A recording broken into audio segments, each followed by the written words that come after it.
Canyon অর্থাৎ গিরিখাত।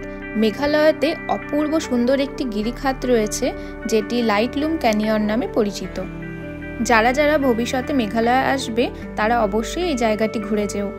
পুরো পাহাড়ের ধার বরাবর এইরকম কাঠের গার্ড করে দেওয়া রয়েছে, কারণ নিচে গভীর গিরিখাত।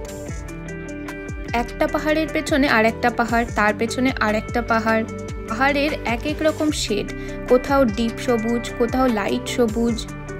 কখনো দেখা যাচ্ছে মেঘেদের দল সমস্ত পাহাড়গুলোকে ঢেকে একেবারে চারিদিকটা সাদা করে দিচ্ছে, আবার কখনো নিমেষের মধ্যে মেঘগুলো সরে গিয়ে সবুজে মোড়া পাহাড় চোখ জুড়িয়ে দিচ্ছে। এই জায়গাটি হলো শিলংয়ে।